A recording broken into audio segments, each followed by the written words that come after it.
This conference will now be recorded. Krishnamurthy garu, please go ahead. Start చేయొచ్చా? Yes, Karthik, can I start? Yes. Right. నమస్కారం మిత్రులారా, good evening. నేను తాగుబోతున్న నా పేరు కృష్ణమూర్తి. భగవంతుని దయ వల్ల మీ అందరి సాంగత్యం 12 సోపానాల కార్యక్రమం యొక్క ఫలితంగా స్పాన్సర్షిప్ యొక్క చైన్, పైన స్పాన్సర్లు కింద స్పాన్సర్లు మీరందరూ కలిపి నన్ను నిలబెట్టిన విధానానికి, నాకు నేర్పిన విధానం వల్ల, కుటుంబం యొక్క ప్రేమ వల్ల ఈ రోజున బతికున్నాను. మొదటి చుక్కకు దూరంగా ఉన్నాను, తృప్తిగా జీవిస్తున్నాను, ఆనందంగా మిత్రులతో పంచుకుంటూ బతికేస్తున్నాను. దీనికి ఒకే ఒక కారణం ఏంటంటే ఈ ఆధ్యాత్మిక కార్యక్రమం మాత్రమే. దీంట్లో నా ప్రమేయం కానీ ఇంకో రకమైన ఏ ప్రమేయం లేదు. ఉన్నత శక్తి ఈ కార్యక్రమం పట్ల నాకున్న సంసిద్ధత, విధేయత, ఈ రెండిటి వల్ల ఈ రోజు ఇలా ఉన్నా. ఇచ్చిన టాపిక్ కూడా నాకు విల్లింగ్నెస్ అంటే ఒప్పుదల అంటారు, సిద్ధత అంటారు. సంసిద్ధత, పూర్తి సంసిద్ధత కలిగి ఉండడం విల్లింగ్నెస్. కంప్లీట్ విల్లింగ్నెస్ అనుకోవడం. మనం ఎన్ని ఎడ్జెక్టివ్స్ పెట్టినా మనకి సిద్ధంగా ఉండడానికి విల్లింగ్నెస్. ఏంటి విల్లింగ్నెస్? ఏంటి ఈ సిద్ధత? ఏంటి ఈ సంసిద్ధత? అంటే దేనికి సంసిద్ధంగా ఉండాలి మనం అంటే, ప్రోగ్రామ్ పట్ల పూర్తి నిబద్ధతతో ప్రోగ్రామ్ ని యాక్సెప్ట్ చేస్తూ దాన్ని వర్క్ చేయడానికి, ప్రోగ్రామ్ ని కార్యాచరణలో పెట్టడానికి పూర్తి సంసిద్ధతగా ఉండాలి. ఆనెస్టీ, ఓపెన్ మైండ్, విల్లింగ్నెస్, ఈ మూడు ఉంటే చాలా చెప్పి మనం. నిజాయితీ ఎవరితోటి? మనతో మనం. ఓపెన్ మైండ్ ఏంటి? వినడానికి రెడీగా ఉండడానికి open mind. Willingness to listen is an open mind. So అక్కడ కూడా willingness to be honest, willingness to keep in open mind, ఇవి వీటిని సంసిద్ధ అంటే. అన్నిటికంటే ముందు ఏం కావాలి మనకంటే, if you are willing, you are on your way. ఎందుకంటే ఆనెస్టీ ఒక రోజుల్లో వచ్చేసేది కాదు. పక్కవాడి మాట విని దాన్ని ఆచరించేసేటంత వస్తాదులు మనం అయితే మనం తాగుబోతుంది అవ్వడం క్వశ్చన్ లేదు. అంచేత మనకు కావాల్సింది అంటే ముందు విల్లింగ్నెస్ వచ్చేది ముందుకి, విల్లింగ్నెస్ ముందుకు నడిపించేది, విల్లింగ్నెస్ పట్టాల మీద బండి ఉంచేది. ఎలాగంటే రండి, we admitted we were powerless over alcohol. మేము ఆల్కహాలిక్ ముందు శక్తిహీనులు అని ఒప్పుకున్నాము. దానికి సంసిద్ధంగా ఉన్నానా నేను? am I willing to accept that I have a problem? నాకు సమస్య ఉంది. ఏంటి? ఆల్కహాల్ అనే సమస్యని ఒప్పుకోవడానికి నేను సంసిద్ధంగా ఉన్నాను. And our life should become unmanageable. నా జీవితంలో ఉన్న అస్తవ్యస్తతని యాక్సెప్ట్ చేయడానికి నేను సిద్ధంగా ఉన్నాను. ఉంటే that's when my first step happens. Willingness లేకుండా నా సరెండర్ అవ్వదు. సరెండర్ అయిపోయింది, అక్కడితో అయిపోయింది. విల్లింగ్నెస్ వదిలేయాలా? కుదరదండి. came to believe that a power greater than ourselves could restore us to sanity. నేను అసలు శానిటీ లేనివాడిని అని ఒప్పుకోవడానికి నేను సిద్ధంగా ఉండాలి. అది నేను సిద్ధంగా ఉంటే అప్పుడు నాకు ఒక ఉన్నత శక్తి నన్ను తిరిగి మామూలు మనిషిని చేస్తుందని నమ్మకం తెచ్చుకోవడానికి నేను సిద్ధంగా ఉండాలి. Willingness to believe in a power greater than my self will take me to the second step. Made a decision to turn our will and our lives to the care of a God of our understanding. ఆ decision చేయాలంటే willingness లేకుండా decision ఎలా కుదురుతుంది? మనకి ఇష్టం లేకుండా మనం ఒక పని చెయ్యగలమా? లేం కదా. మరి ఏం పని చేయని చెప్తుంది ప్రోగ్రాము? నీ జీవితాన్ని, నీ ఇచ్చని ఒక ఉన్నత శక్తికి ఇచ్చేయి. ముందు ఇవ్వాలంటే ఇవ్వడానికి రెడీ అవ్వాలి కదా. ఇవ్వడానికి రెడీగా అవ్వాలంటే ఇవ్వడానికి సిద్ధంగా ఉన్నానా? am I willing to give my life? నేను విల్లింగ్ గా లేకపోతే నేను ఇవ్వలేను నా జీవితాన్ని. అలాగే నా ఇచ్చను కూడా నాకు సంసిద్ధత ఉంటేనే నేను దేవుడికి ఆ ఇచ్చని ఇవ్వడానికి నిర్ణయాన్ని తీసుకోగలుగుతాను. Made a searching and fearless moral inventory of our selves. ముందు నేను నా యొక్క చిట్టా పత్రికను లేకపోతే నా ఇన్వెంటరీ తీసుకోవడానికి నేను సిద్ధంగా ఉండాలి. అప్పుడు కదా నేను చేసేది. నేను చెయ్యాల్సింది ఎప్పుడు చేస్తాను? నా ఇన్వెంటరీ ఎప్పుడు తీసుకోగలుగుతాను? నా ఇన్వెంటరీ తీసుకోవడానికి నేను సంసిద్ధంగా ఉన్నప్పుడు అప్పుడు ఇన్వెంటరీ తీసుకుంటాను. ఆ తర్వాత ఏమైంది? Admitted to God, our selves and to another human being the exact nature of our rocks. నా యొక్క తప్పు పనులని నేను పూర్తి నిజాయితీతో నాకు నేను, నా ఉన్నత శక్తికి నేను మరి యొక్క మానవుడితో ఒప్పుకోవాలి. రిలేటివ్ గా అంటారు కానీ ముందు అసలు నాకు నేను ఒప్పుకోవడం చాలా కష్టం. అసలు నా లెక్కకు వదిలేస్తే నాకంట పర్ఫెక్ట్ మనిషి ఎవడ లేడని నాకు చాలా గట్టి నమ్మకం. కానీ ఈ ప్రోగ్రామ్ వచ్చిన తర్వాత అర్థమైంది నేను ఎంత ఎదవను. అప్పుడు కానీ అది కనిపిస్తుంటే నాకు అప్పటిదాకా ఉన్న నా బిలీఫ్ సిస్టమ్స్ కి ఎగైన్స్ట్ గా కనిపిస్తుంది. ఇది నా ముందు 2 మార్గాలు. వీళ్ళు చెప్తున్నది తప్పు, నేను నమ్మిందే రైట్. లేకపోతే వీళ్ళు చెప్తున్నది రైట్, నేను నమ్మింది తప్పు. మరి మూడోది ఏమో వీళ్ళు చెప్పింది కరెక్టేనేమో చూద్దాం, అది విల్లింగ్నెస్. అంచేత నేను వీళ్ళు తప్పులు చేస్తున్నారు, ఈ తప్పులు ఏంటి సంగతి అని ముందు నాకు నేను ఒప్పుకోవడానికి రెడీ అయితే నా విల్లింగ్నెస్, అప్పుడు నేను నాతోటి దేవుడితోటి పంచుకోవడానికి రెడీ.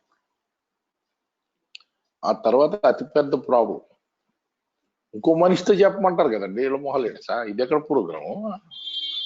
నేను ఏదో నా దేవుడికైతే కళ్ళు పూసుకుని బాబు అన్ని నీకు తెలుసు కదా అని లేపలేసుకుని వదిలేదు. నాకు నేనైతే అద్దంలో చూసేసుకుని ఎవరే నీకు తెలుసు కదరా ఎదవా, ఈ పనులన్నీ చేసింది నువ్వే కదా అని చెప్పేస్తాను. కానీ ఇంకో మనిషితోటి ఎప్పుడైతే నేను కార్తీక్తో పంచుకోవాలో అప్పుడు వస్తుంది నాకు ప్రాబ్లము. నేనేదో మంచోడిని చాలా ఇది సీరియస్ గా గౌరవంగా ఉన్నానని చెప్పి అనుకుంటున్నాడుగా. మరి నేను అక్కడికి వెళ్ళి నేను ఈ వ్యధప్పులు చేశాను, నేను ఇలా అన్యాయాలు చేశా, నేను ఇలా అక్రమాలు చేశా, నేను మందు కోసం ఈ పనులన్నీ చేశా, మందు తాగి ఈ పనులన్నీ చేశా. మందు అన్నది ఒక సిమ్టమ్ మాత్రమే, దీని వెనకాల రోగం నాకు చాలా ఉంది అని నేను చెప్పుకోవాల్సి రావడానికి I have to eat the humble pie. నేను నా అహంకారం అనే దాన్ని చచ్చినట్టు నేను మింగి, వినయం అనే ఒక పై అంటే ఒక కేక్ లాంటిది, ఒక స్వీట్, ఆ వినయాన్ని మింగాలి. అది మింగాలంటే, ఆ హంబుల్ పై తినాలంటే, ఇగో అనే గుర్రాన్ని దిగాలంటే నాకు నేను నిర్మించుకున్న ఆ కోట గోడలు ఏవైతే ఉన్నాయో రాతి గోడలు అవి. నా అంతటి వాడు లేడు, నా అంత తెలివైన వాడు లేడు, నా అంత గొప్పవాడు లేదు, నా అంత ప్రయోజకుడు లేడు. ఈ ప్రపంచం నన్ను అర్థం చేసుకోవట్లేదు. ఇది నా మీద నాకున్న అభిప్రాయం.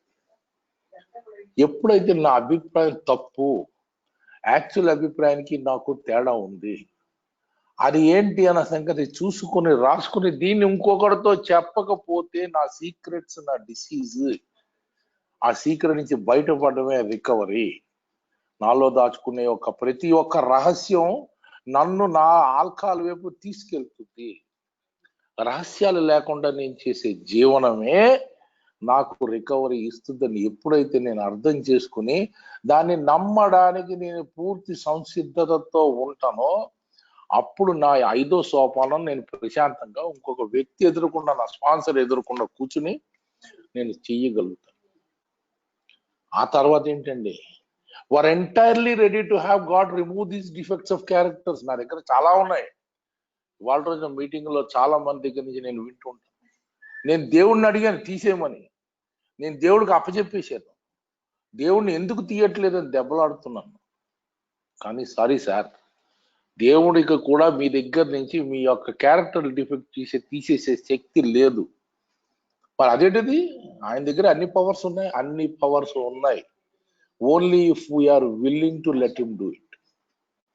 మనం పక్కకి తప్పుకొని ఆయన కాళ్ళ వేళ్ళ అడ్డం పడకుండా మన యొక్క అహంకారాన్ని దీన్ని పక్కన పెట్టి మన యొక్క సెల్ఫ్ విల్ ని పక్కన పెట్టి ఆయన్ని పని చేయడానికి మనం సంసిద్ధంగా ఉంటే, if you are willing to let God remove these defects of character, then he will remove it. అప్పుడు ఆయన ఈ క్యారెక్టర్ డిఫెక్ట్ ని తీయడానికి రెడీ అవుతాడు.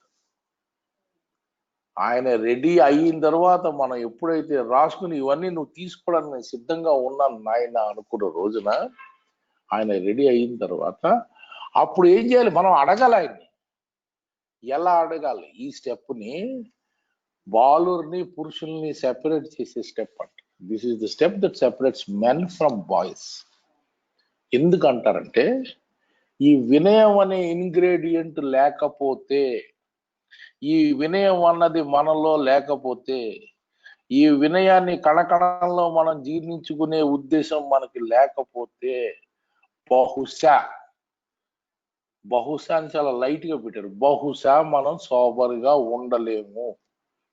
నా ఉద్దేశంలో బహుశా కూడా తీసేసి, ఎవరైతే వినయాన్ని డెవలప్ చేసుకోలేదో వాళ్ళు సోబర్ గా ఉండడం కష్టమే కాదు, 330 అసాధ్యం కూడా.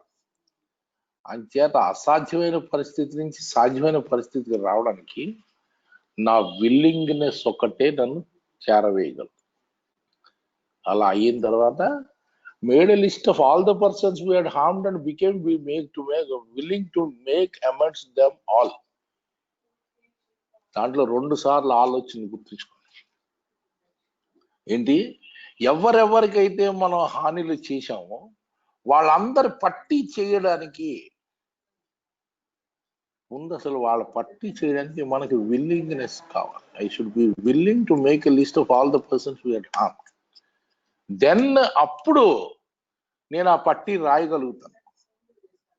రాసిన తర్వాత I became willing to make amends them all. వీళ్ళందరికీ కూడా నేను పశ్చాత్తాపంతో అమెండ్స్ చేయడానికి రెడీగా ఉండాలి. దాంట్లో కొంతమందికని కానీ కొంతమందిని మినహాయించవచ్చు కానీ ఏమీ చెప్పలేదు. I made a list of people I had harmed and became willing to make amends them all. ముందు అందరిది లిస్ట్ రాయడానికి రెడీగా ఉన్నాను. రాసిన లిస్ట్ లో అందరికీ నేను పశ్చాత్తాప సహితంగా నేను అమెండ్స్ చేయడానికి రెడీగా ఉన్నాను. అప్పుడు అయింది ఆ స్టెప్. అప్పుడు 8th స్టెప్ కంప్లీట్ గా పూర్తి విల్లింగ్నెస్ తో తప్పితే 8th స్టెప్ కంప్లీట్ అవ్వదు. మరి 9వ సోపానం ఏం చెప్పిందండి అంటే, made direct amends wherever possible except when to do so would injure them or others. వారికి కానీ ఇతరులకు కానీ హాని తప్పించే వాటికి తప్ప మిగతా వాటికి అందరికీ నేను పశ్చాత్తాప పూరితమైన అమెండ్స్ చేయడానికి రెడీగా ఉన్నాను. ఆల్. అక్కడ మళ్ళీ willingness to do things right, willingness to say an apology, willingness to pay back the money, willingness to tell the fact about the person wherever you have told lies earlier, willingness to display a different behavior than you did with them earlier. అంటే ఇంతకు ముందు చేసిన ప్రవర్తన నియమావళి కానీ ప్రవర్తన కానీ మళ్ళీ చూపించకుండా వారి పట్ల వేరేగా మామూలుగా ప్రవర్తన చూపించడానికి నేను సంసిద్ధంగా ఉన్నాను. Am I willing to do it? If I am willing to do it, then I will do it. Then continue to take personal inventory and when we were wrong, promptly admit it. రోజువారీ యొక్క చిట్టాపద్దులు రాసుకుంటూ మనం ఎప్పుడైతే తప్పు ఉంటామో అప్పుడు promptly admitted, వెంటనే ఒప్పుకోవడానికి సిద్ధంగా ఉన్నానా? Am I willing? Do I have enough willingness to accept my mistakes on a day-to-day basis and ask for forgiveness immediately? Then if I am willing, then I am on the highway of growth. then sought through prayer and meditation to improve our conscious contact with God as we understood Him, praying only for knowledge of His will for us and the power to carry it out. భగవంతుడితో నా యొక్క సాన్నిధ్యాన్ని ప్రార్థనా ధ్వానముల ద్వారా మెరుగుపరుచుకునే ప్రయత్నం చేస్తూ ఆయన నా గురించి ఆయన ఇచ్చని తెలుసుకునే జ్ఞానాన్ని దానికి అమలుపరిచే శక్తిని, భగవంతుడా నా కోసం ఏం రచించో ఏం తయారు చేసి ఉంచో దాన్ని నాకు తెలుసుకునే నాకు శక్తి విజ్డమ్, అలాగే దాన్ని అమలు పరిచే శక్తిని. ఇంతేనండి మనం భగవంతుని అడిగేది. ఏం అడగాలో కూడా ప్రార్థనా ధ్యానంలో మనకు క్లియర్ కట్ చెప్పు. నువ్వు చేయాల్సిన పని, భగవంతుడు నీకు నియమించే పని ఏంటో తెలుసుకునే జ్ఞానాన్ని, దాన్ని మళ్ళీ చేసి భగవంతుడికి ఎలా అయితే నిన్ను కావాలనుకున్నా అలా నీకు పని చేయగలిగిన శక్తి. ఈ 2 అడుగు సరిపోతుంది. ఎప్పుడైతే ఈ 2 అడుగుతామో అప్పుడు దెన్ వి కమ్ టు 12వ సోపానం. Having had an awakening as the result of these steps, we try to carry this message to all colleagues and to practice these principles in all our lives. ఈ సోపానముల ఫలితంగా ఆధ్యాత్మిక చైతన్యమును పొందినందువలన, ఎక్కడి నుంచో రాలేదండి, ఇంపోర్టే రాలేదు. ఈ సోపానాలు చేస్తే మనకు ఆధ్యాత్మిక చైతన్యం వస్తుంది.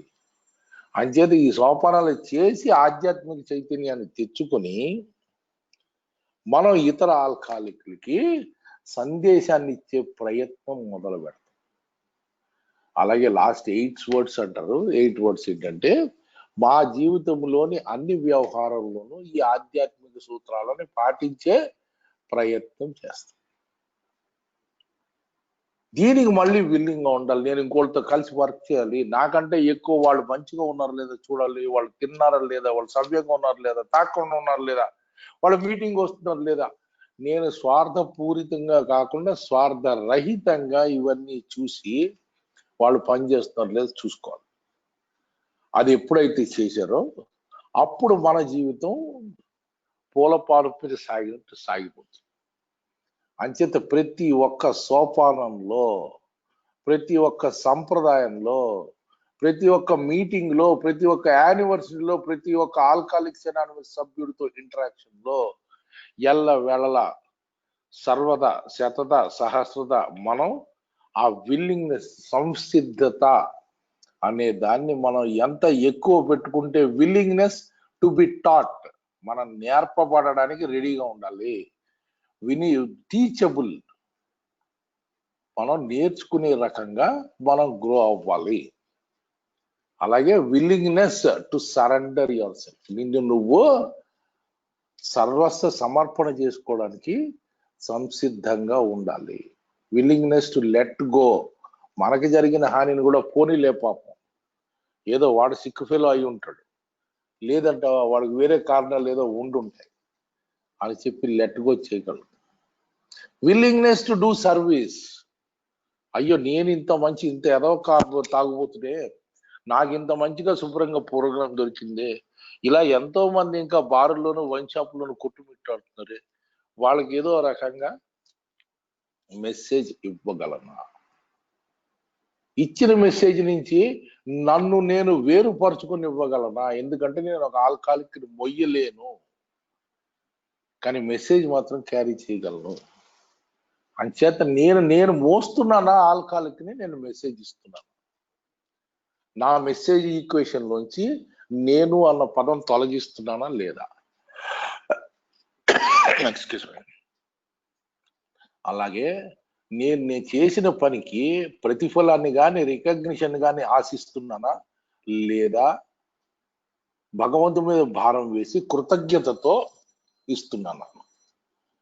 ఇవి విషయాలు చూసుకుని ఎంతసేపు ఇది లేకుండా, ఏ విధమైన ప్రతిఫలాపేక్ష లేకుండా, ఏ విధమైన స్వార్థం లేకుండా, స్వార్థపూరితం లేకుండా, ఏ విధమైన గుర్తింపు కోరుకోకుండా, నేను ఎప్పుడైతే భగవంతుని గురించి, భగవంతుని సాక్షిగా తీసుకుని ఆయన ముందు ప్రసాదం పెట్టినట్టుగా నా యొక్క సేవలు అందించుకుంటూ పోతాను, అప్పుడు నా యొక్క రికవరీ, నా యొక్క సోబరైటీ, నా యొక్క ఏ లైఫ్, నా యొక్క ఫ్యామిలీ లైఫ్, నా యొక్క వృత్తి వ్యాపార వ్యవహారం అన్నింటిలో కూడా నేను ప్రశాంతంగా హాయిగా నడుచుకుంటూ వెళ్ళిపోతాను. ఇవన్నీ ఏదో కొత్తగా మీకు చెప్పేవేం కాదు. ఇవన్నీ కూడా నేను అవలంబించి నా స్పాన్సర్లు నా చేత చేయి పట్టుకుని చేయించి, నా స్పాన్సర్లు నా చేత నా చేయి పట్టుకుని చేసి వారి వారి జీవితాల్లో జరగడం చూసి ఎలా జరుగుతున్నాయి పెద్ద ఏమీ ఆయాసపడకుండా ఎందుకు జరుగుతున్నాయి అని చూసిన తర్వాత మీతో పంచుకుంటున్నాను. నాకు ఈ విషయంలో ఏ విధమైన సందేహం లేదు. జరుగుతాయన్న విషయంలో నాకు ఏ విధమైన సందేహం లేదు. ఏమేం జరుగుతాయి, ఎలా జరుగుతాయి, ఎందుకు జరుగుతాయి, నేను కళ్ళు తెరుచుకుని ఉంటే నా చుట్టుపక్కల మొత్తం నాకు కనిపిస్తూనే ఉంది. అలాగే మెంబర్లు అందరూ నాకు చూపిస్తూనే ఉన్నారు. ఏం చేయగలడు భగవంతుడు, విల్లింగ్నెస్ ఉంటే ఏం జరుగుతుంది అన్నది నిక్కచ్చిగా నేను నా విషయంలోనూ ఇతరుల విషయంలో కూడా చూశాను. చేసిన వాళ్ళకి చేసినట్టే ఉంది, చెయ్యని వాళ్ళకి చెయ్యనట్టే. విల్లింగ్నెస్ ఉన్న వాళ్ళకి విల్లింగ్ గా ప్రోగ్రామ్ హ్యాపీగా పనిచేస్తుంది. విల్లింగ్నెస్ తక్కువైన వాళ్ళకి కొద్దిగా డిఫికల్ట్ గా పనిచేస్తుంది. బాగా తక్కువైన వాళ్ళకి బాగా నొప్పిగా పనిచేస్తుంది. అసలు లేని వాళ్ళకి అసలు పని చేయటం లేదు. మీకు ఆ సంసిద్ధత ఉందా లేదా అన్నది మీ రోజువారీ జీవితంలో మీకున్న ఆధ్యాత్మిక కోణం, మీకున్న ఆధ్యాత్మిక అనుభవం, మీకున్న ఆధ్యాత్మిక స్థితి, ఈ మూడిట్లో మీకు అర్థమైపోతుంది. మన ఆనందానికి యొక్క రిమోట్ మనకి బయట లేదు, లోపలే ఉందన్నట్టుగానే మన సంసిద్ధత ఎంత ఎక్కువగా ఉంటే అంత ఆనందంగా మన ప్రోగ్రామ్ సాగిపోతుంది. సో ఇదండి నా అనుభవం. ఎక్కువ గంటలు నిమిషాలు చేసేంత మాట్లాడంత ఓపిక అంత శక్తి లేదు. నాకున్న అనుభవాన్ని ఏదో చిన్నగా పంచుకుంటున్నాను. దీని విషయంలో మీకు ఎవరికన్నా ఏమన్నా సందేహాలు ఉన్నా, అడిషనల్ ఇన్ఫర్మేషన్ కావాల్సి వచ్చినా, ఏం కావాల్సి వచ్చినా నా అనుభవాన్ని బట్టి నేను చెప్పడానికి ఇదే తప్పితే నేను ఇంకే విధంగా అఫీషియల్ ఏ ప్రవక్తను కాదు, అఫీషియల్ ఏ స్పోక్ పర్సన్ కాదు. నేను ఎవరికి నేను శాసించే శాసకుడిని కాదు. మీ అందరితో పాటు నేను ఒక సామాన్యమైన సగటు తాగుబోతుని. నా యొక్క కార్యక్రమ విషయాలు మీతో పంచుకున్నాను. ఏదైతే ఇది బిగ్ బుక్ తో కానీ మన సాహిత్యంతో కానీ మీరు అనుసంధానం చేసుకోగలుగుతారో దాన్ని దయచేసి వాడుకోండి. అనుసంధానం లేనిది ఏ ఒక్కడైనా ఎక్కడి నుంచి నా ఒపీనియన్ ఏమన్నా దాంట్లో దూరుంటే తాగుబోతోడు ఒపీనియన్ పెద్ద వాల్యూ ఉందండి, చెత్తబుట్లో పడేయండి. Thank you for letting me share. ఎవరికైనా క్వశ్చన్స్ ఉంటే కనుక అడగచ్చు.